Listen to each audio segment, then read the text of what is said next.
Pembahasan kita kali ini yaitu mengenai komunikasi verbal. Yuk disimak tujuan pembelajarannya.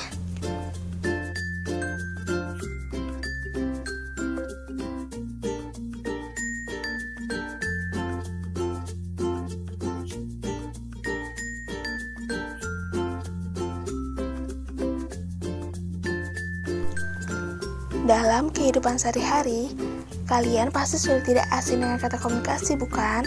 Pasti kalian tahu apa itu komunikasi. Ya, benar. Komunikasi adalah suatu proses di mana seseorang atau beberapa orang, kelompok, organisasi, dan masyarakat menciptakan dan menggunakan informasi agar terhubung dengan lingkungan dan orang lain. Komunikasi dapat dibedakan menjadi dua loh. Yang pertama, komunikasi verbal, dan yang kedua, komunikasi non-verbal. Nah, kembali lagi ke pembahasan kita kali ini, yaitu mengenai komunikasi verbal. Tahukah kamu apa itu komunikasi verbal? Komunikasi verbal adalah komunikasi yang memakai simbol-simbol verbal, baik secara tertulis ataupun lisan. Lalu, bagaimana ya ciri-ciri komunikasi verbal? Ciri-ciri komunikasi verbal. Yang pertama, disampaikan secara lisan atau tulisan. Yang kedua, komunikasi eksplisit dan cenderung dua arah.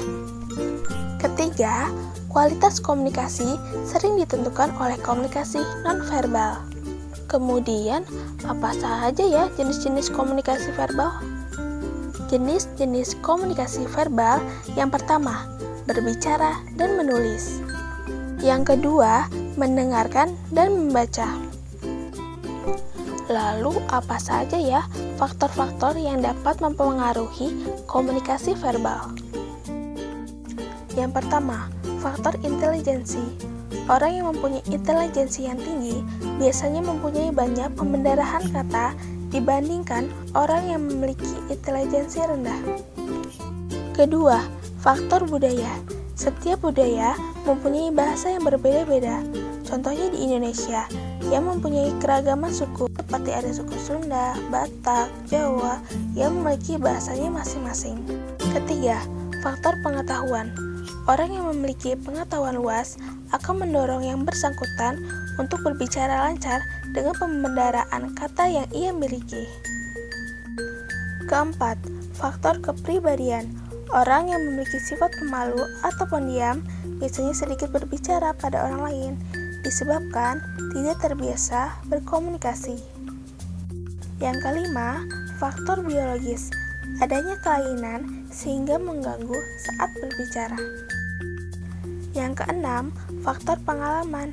Orang yang banyak berkomunikasi secara baik dengan orang lain, individu, atau massa bisa berbicara dengan lancar. Sekarang, yuk kita cari tahu contoh-contoh komunikasi verbal di sekitar kita. Yang pertama, surat menyurat. Hayo, siapa yang suka ngasih surat untuk doi? Yang kedua, presentasi kuliah. Pasti mahasiswa udah biasa nih. Yang ketiga, mendengarkan siaran radio. Siapa ayo yang suka dengerin radio malam-malam sambil ngegalau? Sekian dulu ya, terima kasih sudah menonton.